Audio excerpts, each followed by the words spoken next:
Welcome back to another episode of Heartcore. I'm Celestina. Miko's on the other side of the world. What's up, girly? Hi everyone, nice to be here again. As always. So, we have talked about the person who we're going to talk about in today's episode, and I'm keeping it a secret, but I shouldn't really be because you probably read the line like when you clicked on this episode and you were like, "Oh yeah, cool, Princess Diana." So, anyway, we've spoken about her before when we talked about the Cross of Tension, Miko's favorite cross. And we are also going to be diving into that a little bit today, but also exploring her chart as a whole, her beautiful humanitarian work, her life as a whole through the scope, through the frame, if you will, of her human design. And we're also going to be taking a look at some of the closest people in her life. So Queen Elizabeth, Prince William, Prince Harry, King Charles, her boyfriend, her partner at the end of her life, Dodi Fayed as well. So I'm really stoked on this episode. As I've mentioned in many an episode, I don't follow the news at all. So I had to go hardcore into research on this prior to this episode. Yeah, Miko, how much did you know prior to going in? Because I know this was something that you were stoked on. Yeah, I don't know why, but Princess Diana has always been a fascination to me and probably to a lot of other people as well. And well, maybe the reason is because she's a cross of tension, and I can relate to her sun and earth gates because I also carry them in the cross of individualism.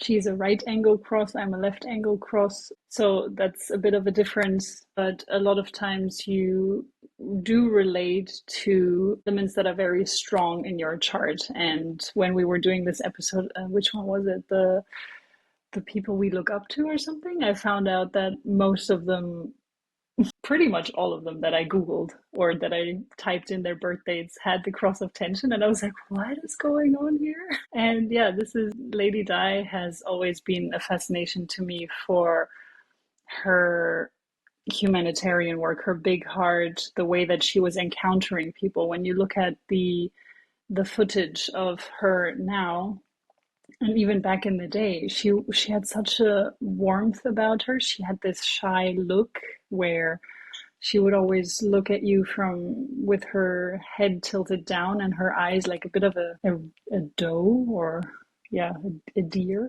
And very enticing as well. So with this shyness, she was very appealing to a lot of people. And on the other side, she also has had this boldness. So this is a big theme in the third line where you have this shyness versus boldness. And in her case, she had both of these aspects in the beginning of her life. She's often described as naive even and very shy as well. And throughout her marriage, throughout the time in the palace, you could see her development, and she became more and more bold. And there was one instance where she walked through a minefield to really have people become more aware of the situation and that this is still a big issue, or it still was a big issue. It's still today, we're finding mines all over the place, but in this specific country, I'm not entirely sure where it was. It was something with you, but this is where she decided to walk through the minefield to prove a point and to bring attention to it. And during this time of her life, when she was doing these trips, I think she genuinely just wanted to bring awareness to it and to support and help others. One of the journalists that was interviewing her for this, she kind of tried to push it into the political aspect. So she was saying, but don't you realize that this has a political impact and things like this? And she said, no, I'm not here for political reasons. I'm here as a humanitarian. I want to help and support and do good.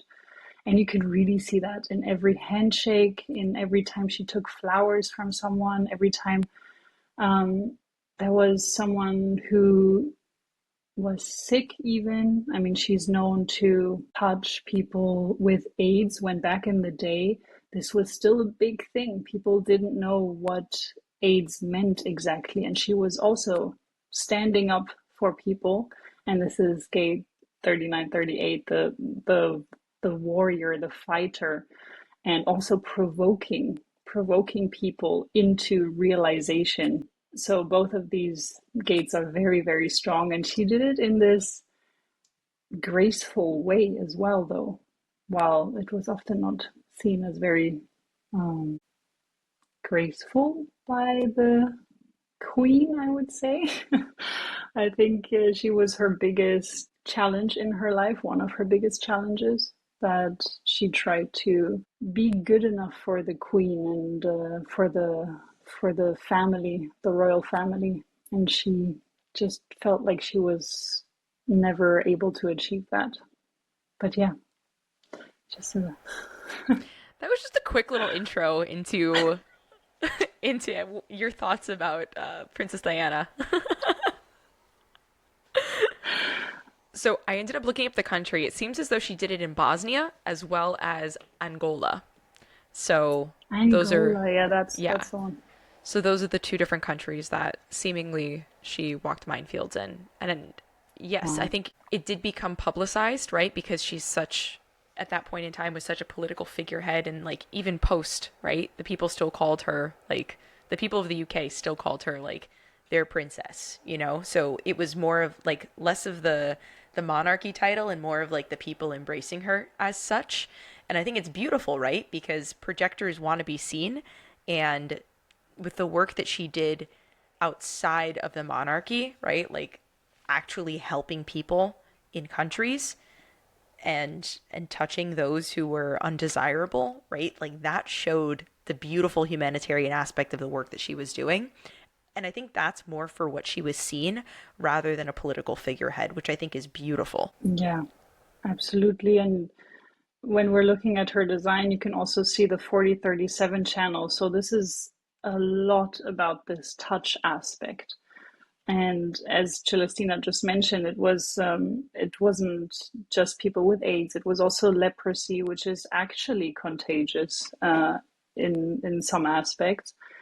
Not highly contagious, but yeah, there is a risk that you can catch it. And it's she was never scared. She was leading with the heart, and you can also see in her Mercury, this gate 15 in line 6, it's about the love of humanity.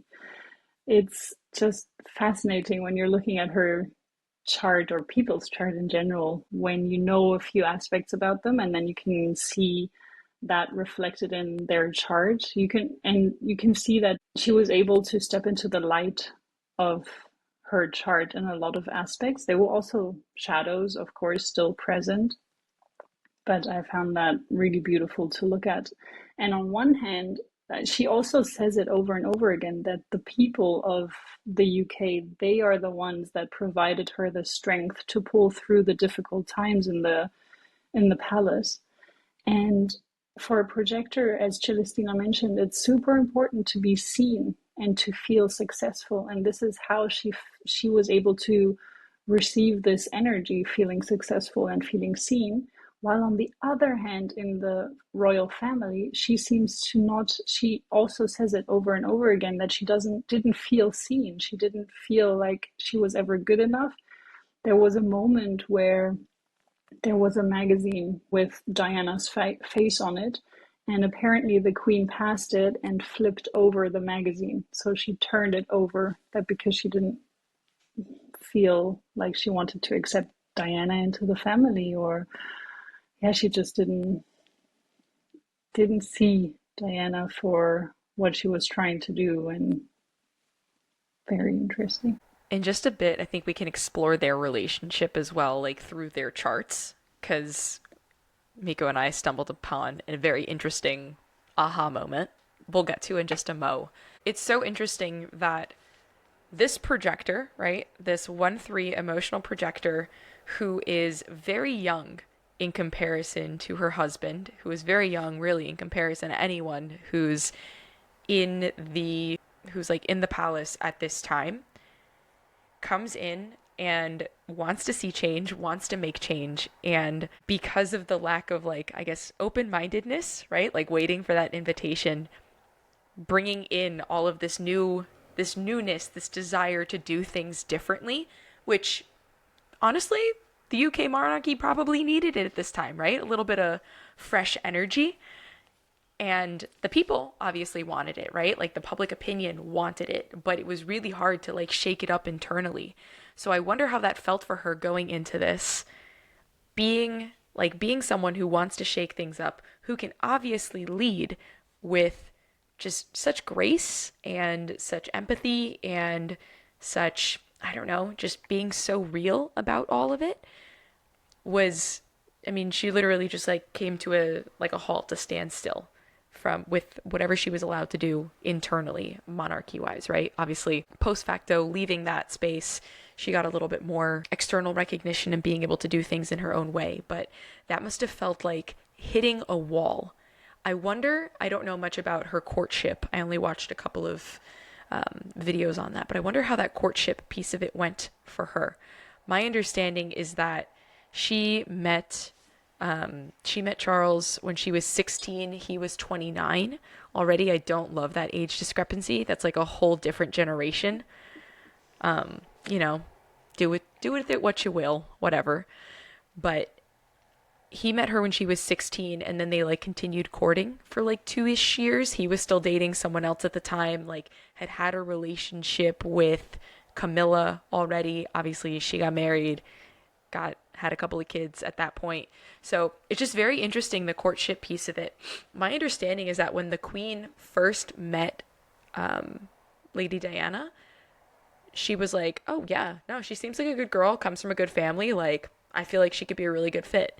So it's interesting that the quiet, like more reserved Diana is what the Queen seemingly liked about her. And we'll also see some more similarities in just a sec when we show you the Queen's chart. But it's interesting that her initial reaction was like, "Nope, this will be a good fit for the family." And then I feel like you can tell when they're walking back down the aisle, like after they've gotten married, that like it's just not a good vibe. So it's really interesting that from the outside looking in, we see that her relationship with the Queen was a little bit, I don't know, taxed. But also, it's interesting because again, I just watched all of the shorts on this, and I found that Camilla apparently wore white to their wedding, which if you have any kind of grace in your world, like why would you ever wear white to someone else's wedding if you're not the bride? How rude. That's point number one. But you know what's beautiful? I'm going to go into the future here. In 2005, when Camilla and Charles got married, the Queen wore white to their wedding. Get it, girl.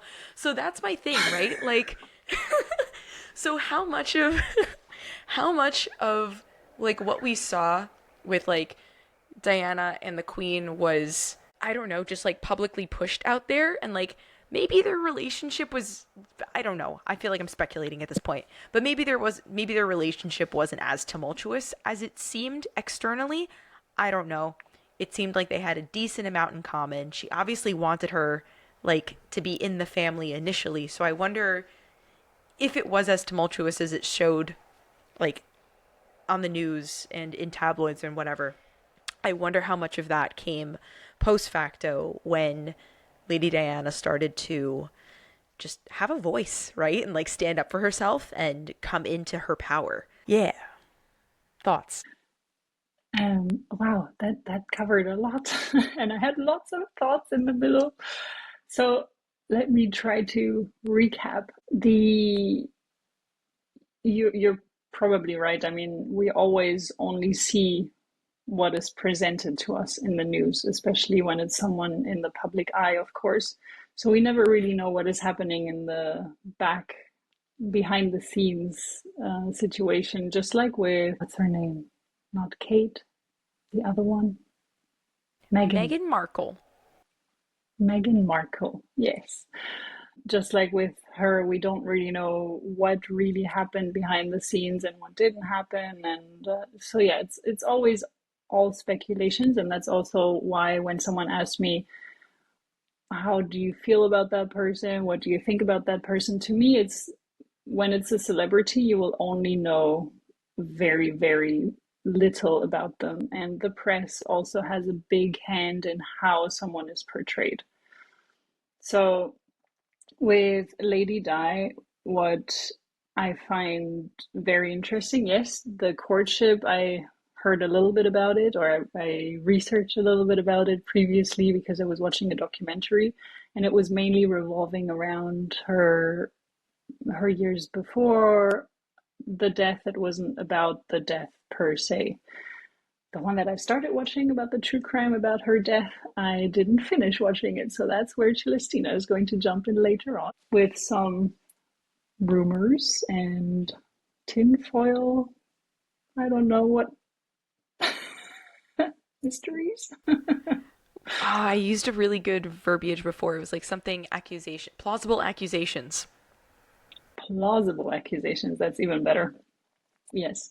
So we're going to be covering that a little later on. But first, regarding the courtship, so he was actually dating his sister on and off. Her sister. Her sister on and off, not his sister. Sorry. He was dating Diana's sister on and off. Which is also strange, but I can still, a lot of people are not going to agree with me on this, but I can still somehow understand it, that even if you have a close friend and you're dating the man and then you end up falling in love with the friend, or you end up falling in love with the sister, it's understandable. However, when you're watching the interview about from Prince Charles and Lady Diana. So I'm calling him Prince Charles because back in the day he was Prince, and Lady Di or Lady Diana, I'm calling her that way because this is the title that she was given when she was a teenager because her father became a lord. I think it was a lord. So he became an official aristocrat. I think they always were, but he received a title when she was a teenager, and that's how she received her title. And while she, of course, was a princess, and the title was taken away from her, her Royal Highness was taken away from her after the divorce. There was a huge thing about that as well regarding keeping it or taking it away because of Prince William and Prince Harry. In the end, she was Lady Di again, or Lady Diana. So the interview of both of them sharing their engagement, it's very chilling in my opinion. The interviewer asks Prince Charles if they are in love, and he says yes, whatever in love means. So this to me was so weird. And then when you look at Lady Di or Lady Diana, you can see it in her reaction where she's like, again with her doughy eyes looking from, but you can see in her facial expressions it just doesn't sit right with her, because I do believe that she was in love. I really think that she fell in love, even though she said that they only met 13 times before actually getting married. And only within a year after that did they have Prince William. Yeah, she's often described as naive, as I've mentioned before. And while I really don't actually like that word, I think she also would agree. And if you look at her really from the beginning to the end, she was only 20 when she got married. This is very, very, very young. So who of us can say 100% that they are still the same person at 20 and the same person at 40, for example? It's very different. And she died at 36. I mean, just think about the speed at which she developed into this beautiful, gracious woman that we all know today. And it's just a shame that she wasn't given the privilege to live longer and to really start the life that she deserved at the end of it. But what I was getting at was that this, in the interview, you could just see already the challenges that were going to develop later on. And Prince Charles also felt more. There was a great thing, a great quote where it seemed like Prince Charles was looking for a mother, not a wife, and someone to provide an heir and a spare. This is also something I found so mind blowing, how you could call your children, or how this thought process, which is probably really there in the royal family or in aristocratic families in general, where you have an heir and you need a spare if the heir can't make it for some reason. Dude, I'd be pissed if I was the second kid. How schmutzy. Yeah, it's Ugh. horrible to even think about it this way. Also, also, his mentality of wanting a mom makes our discovery even more gross. Blech. Yes, we were going to get to that. But I also wanted to, you mentioned the fact that she was a fresh breath of fresh air in the royal family. And while that was beautiful for some people to look at, of course, the very organized and well put together structure of the queen was disrupted by that. You can see here in Lady Diana that she has the 15.6, and we've mentioned this already, but I want to mention it in this as well because this means that she goes with the flow. And her, there was someone that was working for the royal family at that time, and she had a very close relationship with this person. It wasn't anything romantic, but she was treating him like a friend. So he was in the interview that I watched, I don't remember his name, but it seemed like a really beautiful, down to earth person that she stayed and she remained this person from beginning to end. She never felt like she was better than anyone. And he was waiting for her with her coffee and her grapefruit every morning, and then he was bowing, and then she said, come on, when are you going to stop doing that? Just sit down, have a cup of coffee with me, and let's talk. So just like friends, and not, she didn't want this whole show and this whole attention. And he described her like, with the queen you would know exactly how the day would go. You would know, okay, breakfast at this time, coffee or tea at this time, dinner at that time, and lunch at that time. So you would have an exact time for everything. But with Lady Di, it was very different. You never knew what you would get. The day could go in any kind of direction. And yeah, when you see gate 15 in her Mercury, it makes sense that she would throw everything, every caution into the wind, and just with her pretty much, well, she's not all right, but she has most of her arrows pointing to the right. Queen Elizabeth does too, however. So, but she doesn't have gate 15, and this is a big influence. And she also doesn't have gate 5, but this is a big influence in Lady Di's chart. I think the other thing that came up with Lady Di's chart is the fact that she does have a defined head, which is pretty rare, right? Like, I don't know statistically. If you have a statistic, please feel free to throw it up. I think it's okay. I will just Google it. I think it's Yeah, 30%. cool. So it's, I mean, it's a decently small amount. It's not the majority of people who have a defined head.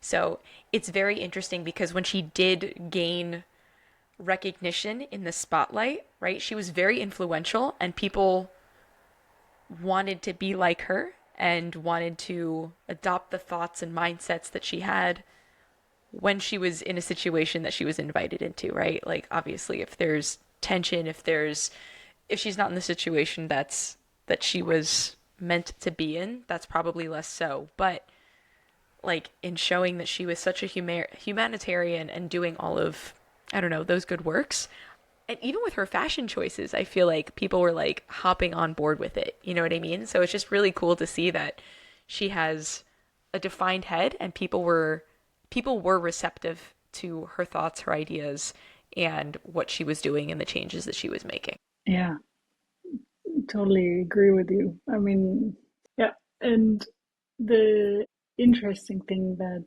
we're now going to move to is looking a little bit at Queen Elizabeth. So as you can see, they do have a companionship channel.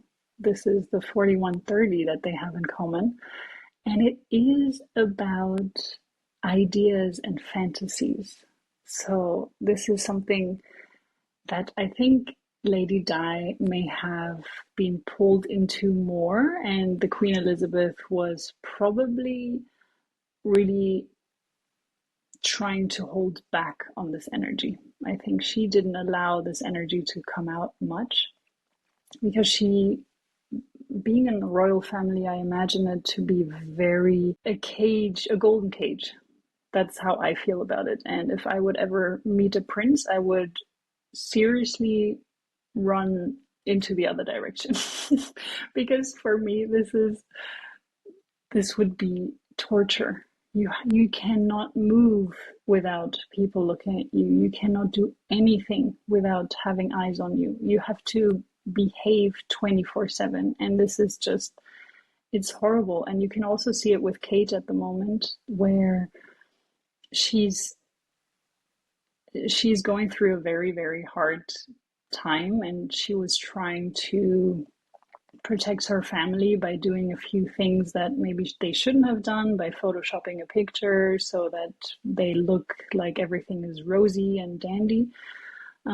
Eventually, it came out that she is going through cancer therapy, but it must be super difficult when you have to handle all this pressure and all this stress. And I do hope that if one thing that Lady Diana's death led to was a little bit more space and freedom for the royal family, I hope that this was at least what could be achieved, but I doubt that it is. So yeah, it's very tough and very difficult. So this channel of fantasies and wanting to also often experience these fantasies. This is the challenge with this channel. You don't have to, if you have this channel 4130, you don't have to experience everything that you fantasize about. Just grab a pen and paper and write it down, release it through your writing. You can also release it through somatic healing or just intuitive dancing, and there are many ways to do it. You don't have to live out every fantasy you have. I'm imagining the So queen doing interpretive dance right now. that would be funny. Maybe she was journaling or writing. I don't know. It would be interesting to find out. But this is definitely something that would help these individuals. While Lady Di, she has it in her conscious aspect. And it is something that would be more lived out in her previous, so up to 40, up to Uranus opposition approximately, because it's in her south node. So this is the time period a little bit before, or just up to 40 approximately. And then she would step more into her north node element, but she also has it in her moon, and she also even has it in her Jupiter. So these are a lot of connections in this aspect, a lot of definitions in this channel, and it's conscious for her. So she may have been more aware of it, while Queen Elizabeth may have been less aware of it. And it's also in Queen Elizabeth's Jupiter, in her sun, which is still a very impactful placement, a very strong placement for a chart, and in her Venus. So this companionship channel would be, and also these two centers, the root center, the emotional solar plexus, and then as well the ajna and the head, are the places where both Lady Di and Queen Elizabeth can connect and can understand each other. This is where they can really relate and understand each other. And on top of that, both Queen Elizabeth and Lady Di have the channel 63-4, which is also super interesting. And then if we would go into the lines and the planets and how it is connected, that would take a little bit longer. But for now, just know that they do have a lot of similarity. They understand each other on the logical aspect of things, and they understand each other on the pressure, the root pressure, and the emotional definition as well, the emotions. So while they have similarities, as we all know, sometimes the similarities are the places where we can really trigger one another. The queen's benefit, on the other hand, is that she was able to voice at least her thoughts. And depending on who came into her life with gate 35, she was also able to voice her emotions, which she probably also didn't do that much of, because you have to stay composed, you have to have a certain appearance. And but yeah, I really wonder how things would have happened behind the scenes in the palace. Dude, seriously though, right? So like, can you go back to Queen Elizabeth's really quick? Because together, yeah, together they have 4323 defined. So like, I feel like this could have been a really cool like female empowerment moment where they like lift each other up, you know? Oh, yes. Yes. A comparison. Yes. Oh, love a good comparison chart, guys. See? Like this could have been a dope ass empowerment moment. I've never seen it with a completely open G center. How cool is that? Yeah, Missed it is. opportunities, ladies. I think what is also interesting is that they were, I mean, Lady Diana is not actually a commoner. And this is something that I have believed for a long time, that she came from a quote unquote normal family, but she was already raised very close to the royal family. Have you seen their property? Uh, It's like acres upon yeah, acres of delightful I know. British countryside. I know, and it's really close to the royal family. So I think there was a property, if not like I don't know which property of the royal family, but they were often also spending time with one another. She only met Prince Charles later down the line, but her father was interacting with the Queen quite a few times, and it was a very privileged upbringing. And she also already understood the manners, because when you're raised in a family that is wealthy and that is old money, I will call it that way. So you have a certain set of rules that you need to follow.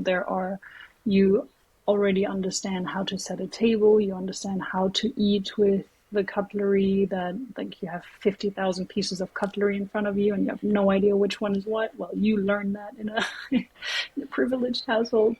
I've had to And pay to go to someone that, culinary school to learn that. yeah, no.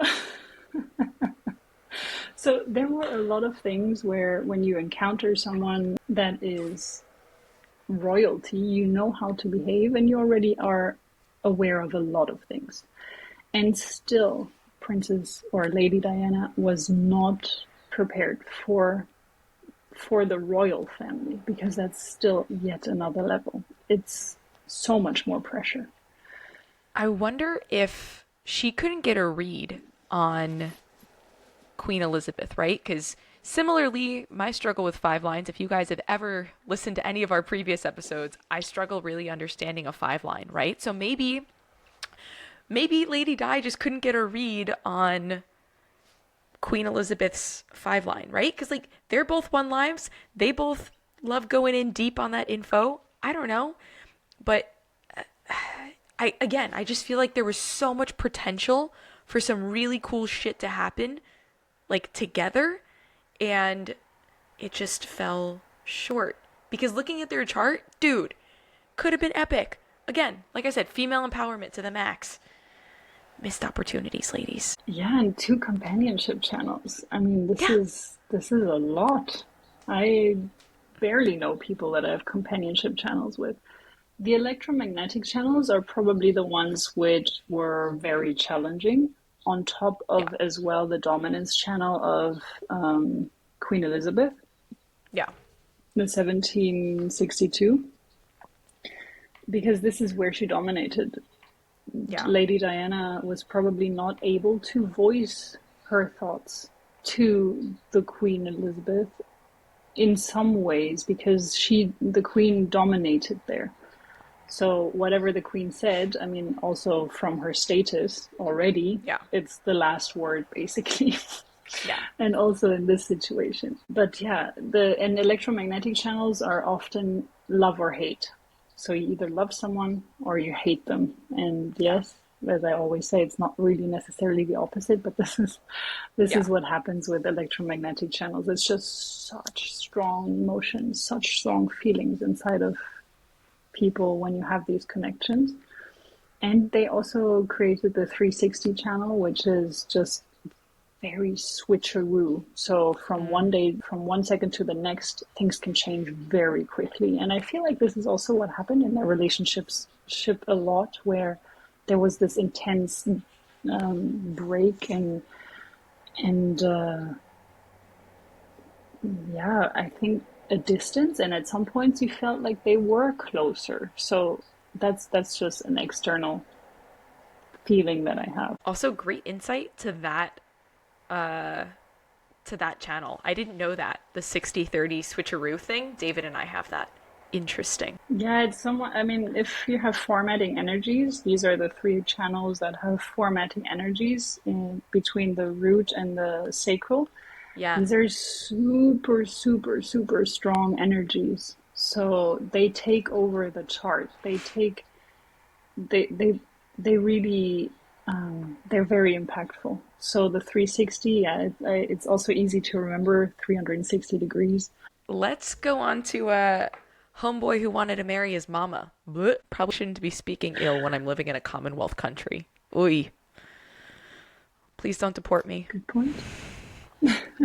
So yeah, here we have King Charles now, or Prince Charles back then, and I didn't actually look at his chart yet. So this is the first time I'm looking at it. I can already see that they're okay.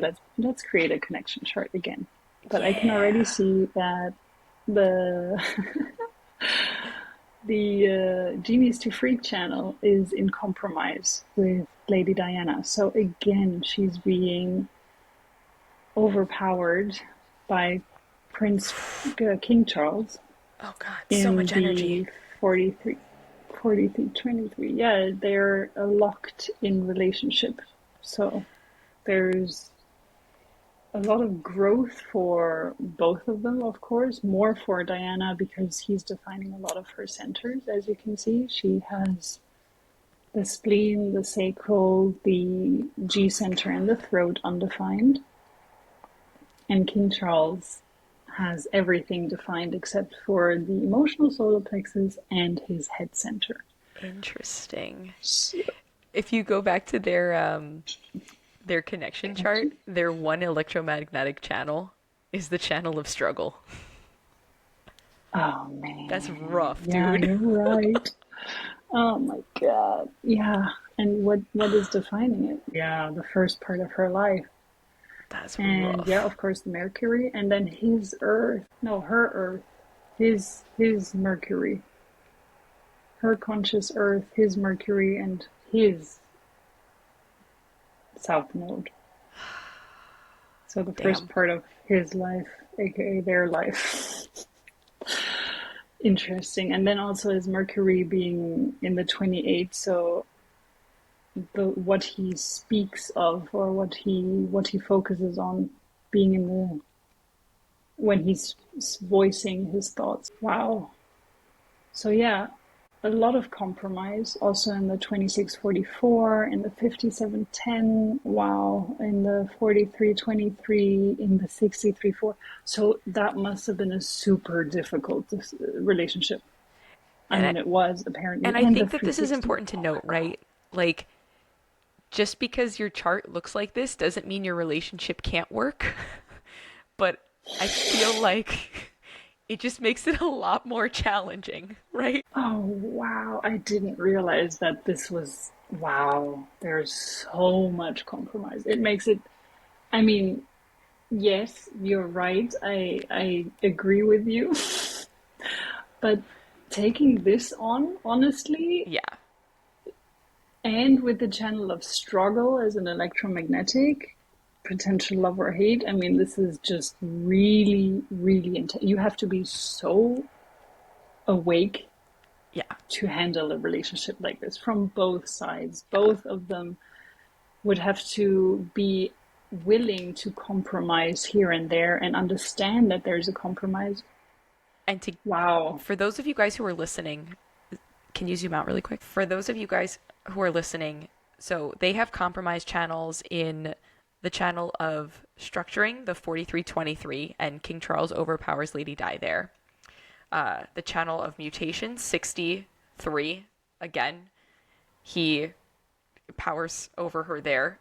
The channel of perfect form, the 1057, again, he powers over her over there. The channel of surrender, the 2644, powers her over there as well. And finally, the channel of logic, the 63-4, she overpowers him. So it's just, she must have felt so small in that relationship. And I mean, I think that was pretty evident in like the way she presented herself, but she must have felt so small. Yeah. She does have dominance channels. I mean, these were compromised channels, and now she also has dominance channels, which he doesn't have. That's very interesting because all of his channels are in compromise or compromising her. All of his channels are compromising her, whereas her channels are dominating channels. So the 4130 is her dominance, the 3740 is also her dominance. The only one that is in compromise as well from her is the 63-4. And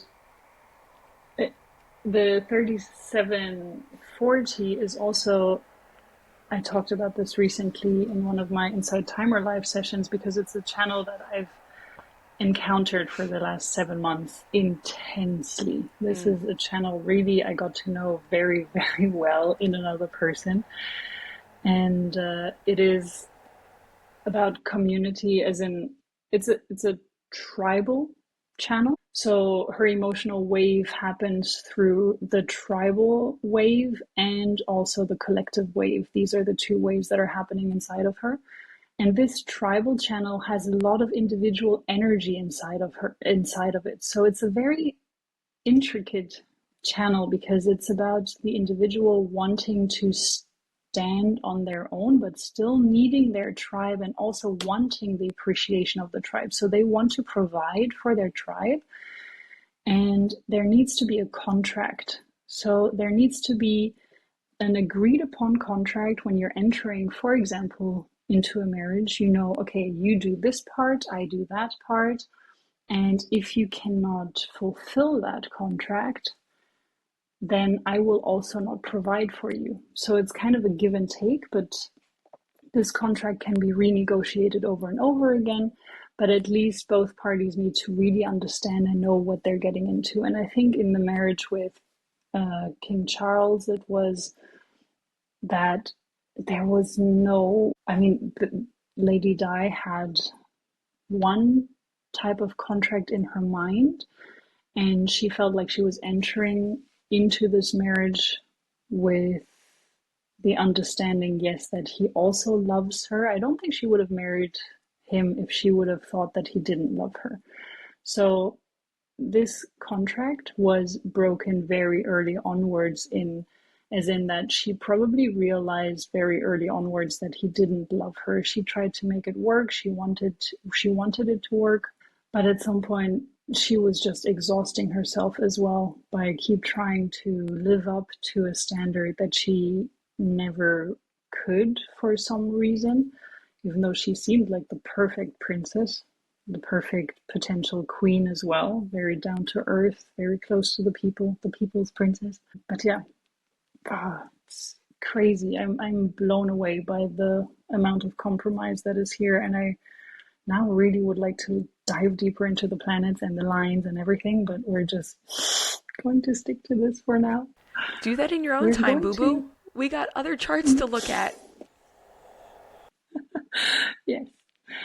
We're also going to create, this episode is going to be a several parter, probably two, at least, maybe three, because we have a little bit of a surprise for you as well. But still, let's take a look at the next chart. Which one would you like to talk about next? Let's take a look at her with her kids. Because I feel like the relationship she had with her boys, especially Harry, was so vastly different than the other relationships she had, like, within the royal family. Absolutely. Let's take a, yeah, Prince Harry. Why not? And the way that he's spoken about her, I feel like he really can relate to her. Ooh, interesting. Not Yeah. what I expected. So Okay. first, his chart. Yeah. Interesting. Okay, so for you guys listening, not watching, I feel like we might have to explain a little bit. So he's got an undefined head, undefined ajna, defined throat, defined G center, defined spleen, defined sacral center, defined emotional center, and an undefined root. So Prince Harry is a 1-3 emotional MG manifesting generator. So yeah, what they already have in common is the 1-3, so they can really relate to one another on that aspect. That it's the same constellation as well. So their personality is in the one line, and um, the unconscious is in the third line. So they really understand each other in this aspect. They even have the same arrows, so they really understand themselves as well in the part of um, their variables, their environment, the way they see the world, the way that they digest information. And one of the most interesting things that I find when I look at Prince Harry's chart with Lady Di is that he is connecting her throat. So he's providing her the ability to share her emotions from the 36 up to the 35. And it is in his Mercury.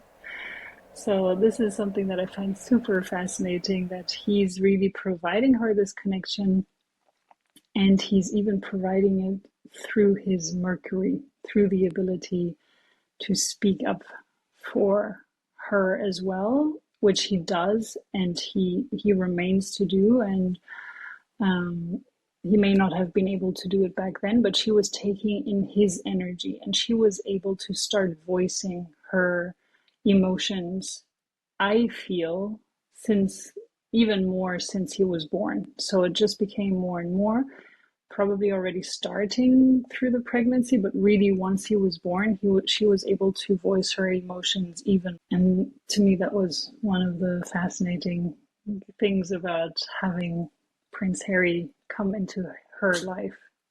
And he's also sharing that she provided him with a lot of stability. She has the grounding energy, the root center, and when it's balanced, it is grounding. When it's imbalanced, it is everything else but grounding. So there was a lot of safety and security in this relationship, which was taken away from him when she died. And he also speaks about it very openly when he speaks about her now. And they also connect the 515 channel. So he is still following into her footsteps regarding humanitarian work as well. So should we take a look at Prince William's chart and her chart? Yeah. Because I feel like their relationship is vastly different from my very little understanding of the royal family. Yeah, I also feel the same way, and I think that it also shows they have the they're both 9 and 0 nowhere to go relationship. So that means that all of the centers are defined. And she is a split definition with both of her kids as well. And Prince William has less of a connection to Lady Di because of the profile. So the profile in Lady Diana is a 1-3, and Prince William has a 2-5. So these are lines that do not connect with one another per se. So the first line is always connected to the fourth line, the second to the fifth, the third to the sixth. So you can see there's no connection in the profiles, at least. But of course, this 9 and 0 nowhere to go provides a form of um, feeling safe and secure as well.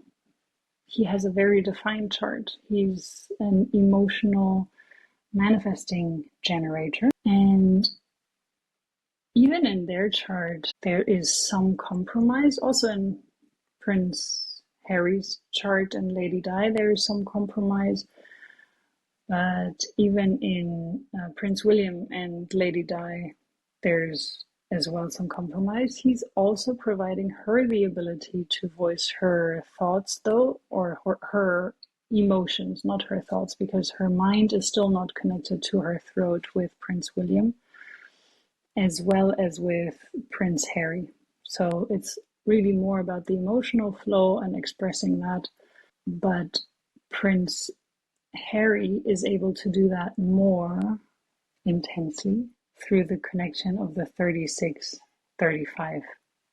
So this is really the way that she has direct connection to her emotions, while with Prince William, it kind of flows through her root to the spleen and then to her throat.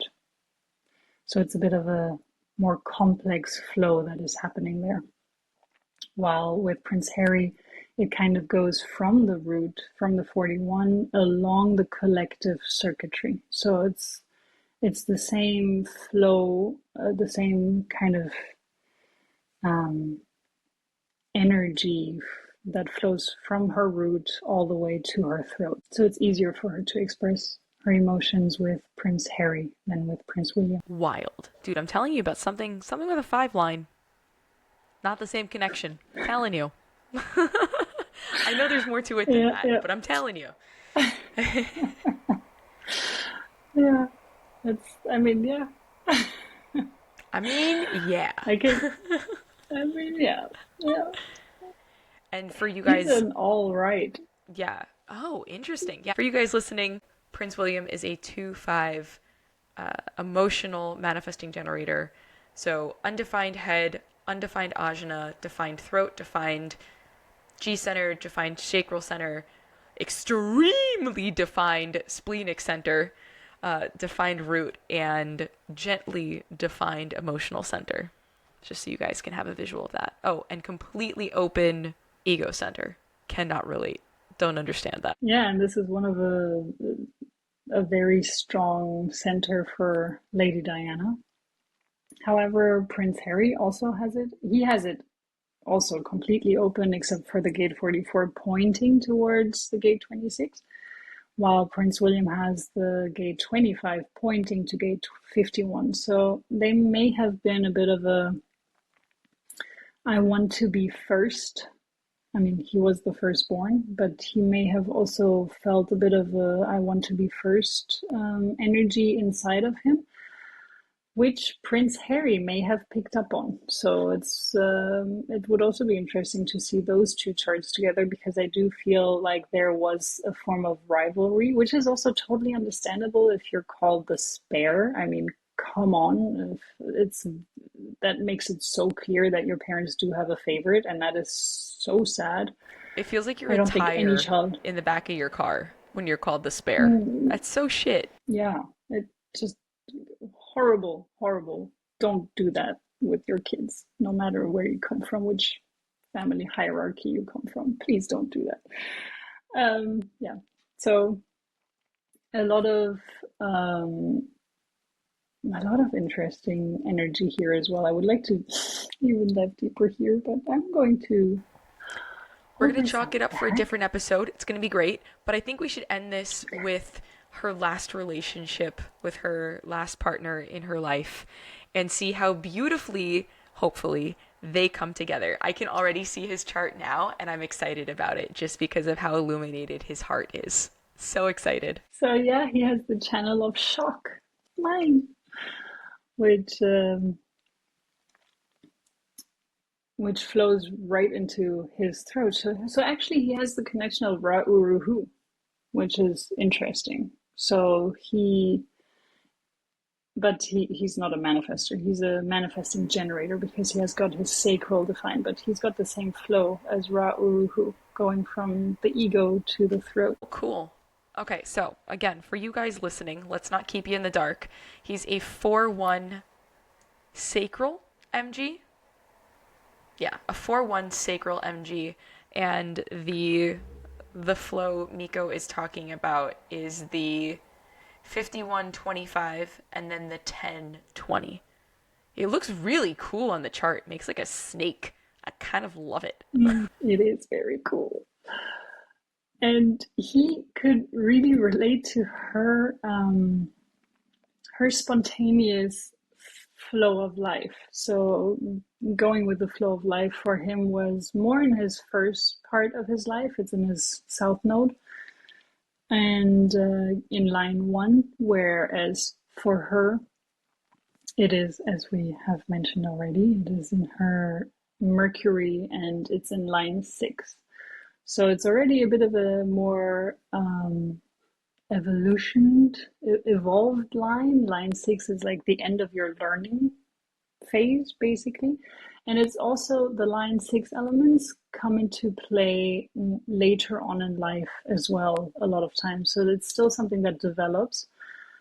It's a bit like a Mars energy, but not just like it. But it's something that definitely develops and really flourishes after the age of approximately 50. So the Chiron return element here comes into play as well. So yeah, Dodi and Lady Di are creating a 9 and 0 nowhere to go relationship form. And they do have two electromagnetic channels. They have one compromise channel, which is the 63-4. That's the compromise in the head, from the head to the ajna, which has a lot to do with logic. It's in the logical circuitry. They create an electromagnetic in the 43-23 and in the 57-10 or 57-20, whichever way you want to go. So it's really intuition in the now, and also the connection with self-love, intuitive self-love. So he has three of the vessel of love gates, which I think Prince William was the one that has the vessel of love. Yeah, Prince William has the vessel of love, the right angle cross of vessel of love. So it's so beautiful as well to see that she created a vessel of love baby from all of the love that she has inside of her. And the right angle cross of Eden is Prince Harry's cross. So I find both of these super beautiful.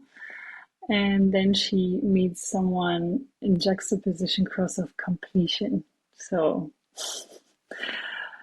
Celestina had shared a little bit about the moment before he and Lady Di sadly passed away, where would you like to share that he had bought something at a store for Yeah, some so crazy price? I think they had been in Monaco maybe like a couple of weeks back. I think the woman in the interview said probably like 10 days back they had been in Monaco looking at like the flagship store for rings. And the day that they flew into Paris, so the night of the 30th of August in 1997, the day that they flew into Paris, they went to his father's hotel, and right across the street from that was another store, and he went to go pick up the engagement ring. Again, they had not discussed this or divulged this publicly yet, but seemingly within the family, at least on his end, his dad said that they did have intentions of at least getting engaged. And he spent only a cool 700,000, probably euro at that time. No, it wasn't even euros yet. Pounds? Francs? Francs? On that ring? Because it was 97. That was before the euro. And they were in He bought it France. where? Ah, In, in France, yeah. yeah. France. Franc. Franc. 700,000 Yeah. francs on that ring. Dude, that's like a house. It's like a whole ass house. It's like two houses, maybe even three. Anyway, he definitely loved her. But I think it's so beautiful that this relay, I mean, it's okay. One, very interesting that all of the significant men in her life she had the 9 and 0 nowhere to go kind of set up with all of them. So it's very interesting because usually, again, only 30% of the population has an open head. So that's typically where there would be kind of an openness in a chart, or typically where I've seen it. So it was really cool to see with Princess Diana and the Queen that they both had an open G center together. I think that was very unique. So it's just interesting to me that all of the men, all of the significant men in her life, whether it be sons or partners, all produced this same like full on energy together. So I think that that's really interesting. But also, I'm so happy that she was seemingly with someone who understood her better towards the end of her life. And granted, that life was cut significantly short, and there's many a conspiracy theory around that, which we can maybe dive You said into. the word. Oh no! What is plausible accusations? I did not say the CT word. CT words. Plausible accusations. Not trying to get So canceled. apparently YouTube has a bit of a channel with a challenge with the other word, which is why we named it differently. Plausible accountability. Yeah, so there are some rumors or some plausible accusations, whatever we want to call it, around their untimely death. But it's really cool to see that she was with someone who seemingly understood her a little bit better. And I feel like their electromagnetic channels, structuring, perfect form, the brainwave, far less channels of compromise, only in the head. Um, I just feel like she was probably a lot more secure in this relationship, in this partnership, than in the past. And I feel like you could probably also see that during this time in the interviews that she was giving. Granted, she'd also been in the public eye significantly longer at this point, but I feel like she was, how we mentioned earlier, right? She was a bit shy in those interviews, and I feel like the interviews that she had during, like, towards the end of her life, like, yes, she still did like the neck down, like look to the side kind of thing. I think that was just her vibe, but she also just came off as so much more confident in the way she spoke, and in sharing her thoughts and sharing her experiences. And it's really beautiful to be able to see her growth in this space, and also like seemingly having the support of this man that she loved as well. Yeah, I think what is also really supportive is when you do find someone with a defined ego center. So we haven't really talked about that yet, but we are hardcore podcast, so Hey let's zoom yo. in onto that.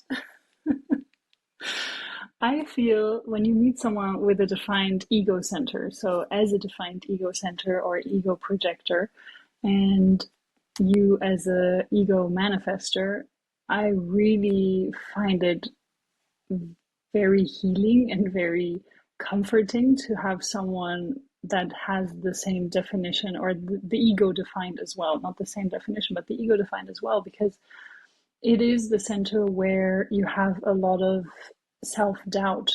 You want to prove yourself.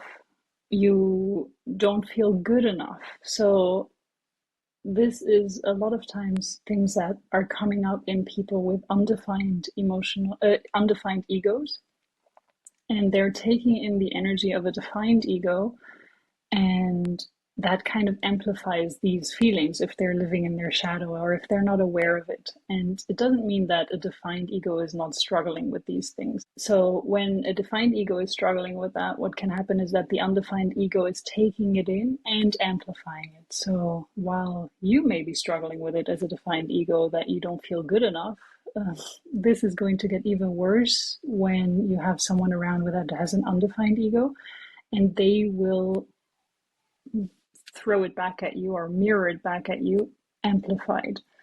So I feel having the ego defined and him having the ego defined provided them with a very strong, deep connection, and it also creates the flow.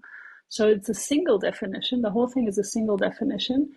And I have no idea if this is accurate, but I could imagine that her bulimia, which she was suffering from, her eating disorder that she was suffering from, was actually feeling, or she was able to have that more under control while with him, because she had the full expression to the throat flowing from, well, even the sacral defined, so she doesn't have it defined, but it flows from the sacral to the root, to the emotional solar plexus, to the ego, to the G center, and to the throat.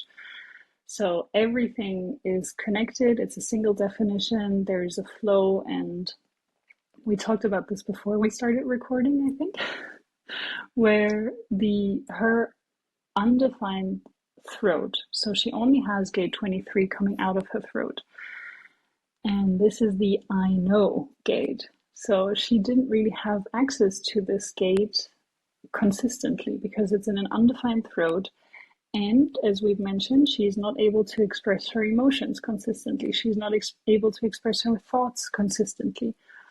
So this is why it is assumed in the human design community that she released this pressure that was built up through eating disorders. And the gate 39 is often connected to eating disorders. So a lot of the 39, if you have the gate 39, if you have gate 50, or if you have the full channel, it's a lot of times connected to eating disorders. Even all three of these gates are strongly connected to food, but especially gate 39 and 55. And this whole flow provided her a release, a healthy release, instead of just throwing up whenever she felt like she couldn't say what she wanted to say because she wasn't able to express her thoughts or her feelings. During her honeymoon, apparently, she, like with Prince Charles or King Charles, she was suffering immensely, and she was on a Mars bar diet. That's how it was called, where she was only eating Mars bars. And this was due to her finding a bracelet that was personalized for Camilla. So Prince Charles had personalized a bracelet for Camilla. He was wearing cufflinks that Camilla offered him. So she had a lot of emotional pressure inside of her. And Celestina shared earlier that these bulimic attacks also often happened when she had a lot of um, pressure from the outside world. So when she was in intense emotional situations, I'm assuming it was maybe while she was traveling for humanitarian aspects as well, or what did you mean? Yeah, it was when she was just meeting with people who had had more challenges in their lives, right? Who were, I mean, she was going there because she felt the need to reach out to these people, right? But having an undefined spleen just makes you a sponge for all of that as well, right? And like feeling that more intensely. And she's already an emotional being. So I'm sure it was just so built up in her. And she, like you said, she had no direct access to her throat. So it was really hard to be able to express it. Perhaps interpretive dance would have been the right move, or journaling would have been the right move, or finding another more, I don't know, just a different way to release probably would have been better. But that's what she knew how to do, and that's what she has been stated is that's what felt good at the time, and exactly that's what she knew what to do. So yeah, the overwhelm, I feel like, but expressing it potentially in an unhealthy way. And as well, Dodi gave her the access. So she has 57, gate 57, which is a very, very intuitive gate. And he's providing her with this access to her intuition, a constant access or a more consistent access to her intuition. And he's also providing her the ability to voice her intuition, or sorry, he was providing her. And also, gate 10 is known as the self-love gate. So, and it's beautiful because gate 25 is the unconditional love gate, which is not personal. It's not a personal love. It's a holistic love, I would say. And gate 10 is a self love gate, or known as a self love gate. Gate 15 is the humanitarian gate. So I don't know much about them, but looking at their chart, there was a lot of beautiful potential in it. I mean, yeah, as Celestina mentioned at the very beginning, every chart has potential, but there can just be more challenges or less challenges within your chart. And also, of course, it always depends on how much you're willing to work on yourself, how much you're willing how much each of you within the relationship, whether it's a couple, a throuple, however many people you are in a relationship, um, if each of you is willing to work on themselves and on the relationship, you can make any connection work, but it will be more or less challenging. This was the last connection chart we're going to look at, and as a tiny little teaser, we haven't yet entirely decided where we're going with this and how long we're going with this, but we're both enjoying this topic. And we came to this topic because I watched a documentary, a true crime documentary, of course, from about Jill Dando. So one of my favorite true crime, um, what are they called? YouTube people? YouTuber. YouTubers, yes, exactly, is called Eleanor Neal. So shout out to her. Though we're still growing, but still, I really appreciate what she's doing, and she's doing a great job. So she was covering Jill Dando. And Jill Dando's case, she's someone that she calls her the original true crime journalist because she was covering a very famous back in the day TV show about criminal cases. And sadly, Jill Dando was also a victim of a shooting. She was shot. It's not entirely clear who shot her, but she was compared to Lady Di a lot. She also had the same haircut at some point, and she had a similar dress style in some pictures, at least that I saw. So this is how we came up with the idea. And next time we're going to take a look at her chart. Just a little tiny teaser here. She is an emotional generator. So much to that, but Dude, for an emotional generator, her chart is wide open. I'm very excited to explore this. Guys, if you're just listening, we have an undefined head, an undefined ajna, a wide open throat, a lot happening in her G center, um, obviously sacral center, undefined spleen, undefined root, undefined ego, and relatively defined emotional center. I'm excited for this, dude. Ooh, okay. Until next time. until next time, thank you everyone for listening. Ciao.